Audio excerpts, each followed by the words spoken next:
Au 7e sommet de l'Union africaine-Union européenne qui s'est tenu les 24 et 25 novembre 2025 à Luanda, en Angola, les dirigeants africains ont appelé à un partenariat de résultats avec l'Union européenne, rompant avec les logiques traditionnelles d'aide. Plutôt que des dons ponctuels, ils réclament des investissements stratégiques dans les infrastructures, l'énergie, l'industrie et le numérique, des secteurs jugés essentiels pour accélérer l'intégration économique via la ZLECAf et stimuler la création d'emplois. Le continent africain a l'ambition de faire émerger un marché unique d'une valeur de 3,4 trillions de dollars. Le continent africain connaît une période en ce moment de transformation significative.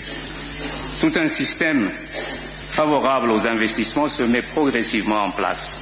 La ZLECAf est en train de prendre son envol grâce à l'initiative du commerce guidé, dont 27 pays sont membres. Dans cette perspective, les chefs d'État et gouvernements africains ont également demandé une réforme de l'architecture financière mondiale, une utilisation accrue des droits de tirage spéciaux via les banques africaines, un traitement plus juste de la dette des États africains et une meilleure représentation de l'Afrique dans les institutions financières internationales. Ils dénoncent les conditions de prêt pénalisantes. Les mécanismes actuels imposent les taux d'intérêt les plus élevés et la tolérance au risque la plus faible, selon certains experts.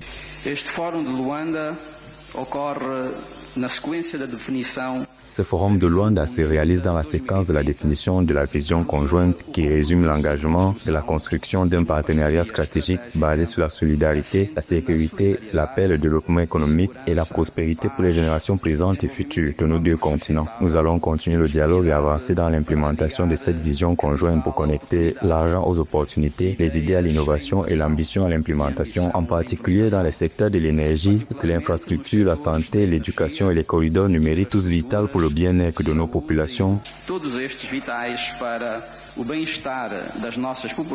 Face à ces revendications, l'outil stratégique mis en avant par l'Union européenne est son programme Global Gateway, conçu pour financer des infrastructures durables dans des domaines comme le numérique, le transport ou l'énergie. La Commission européenne rappelle qu'un paquet d'investissements de 150 milliards d'euros est prévu dans le cadre de cette stratégie pour renforcer la coopération Afrique-Europe. Malgré ces annonces ambitieuses, certains observateurs soulignent des retards de mise en œuvre et un rythme de décaissement jugé trop lent. Ce forum d'affaires ne se limite pas à un simple cadre d'échange. Il nous offre l'occasion d'avancer un agenda commun de croissance, de stabilité et d'opportunité fondé sur le respect mutuel et un objectif partagé.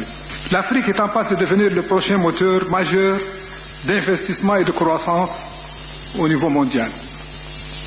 Avec une économie évaluée à 3 300 milliards de dollars, appelée à doubler d'ici 2040, et la plus grande population en âge de travailler, une force de travail qui sera, à partir de 2035, supérieure à la Chine et à l'Inde combinées, le potentiel est immense. Parallèlement, les dirigeants africains ont mis en exergue le déficit de financement des infrastructures sur le continent. Selon l'Union africaine, l'Afrique doit mobiliser entre 130 et 170 milliards de dollars chaque année pour combler ses besoins en infrastructures et assurer son développement économique. Ce sommet de Luanda s'impose ainsi comme un sommet clé. Il vise à traduire les ambitions d'intégration et de souveraineté économique en engagement tangible par des financements plus équitables et alignés sur des priorités africaines.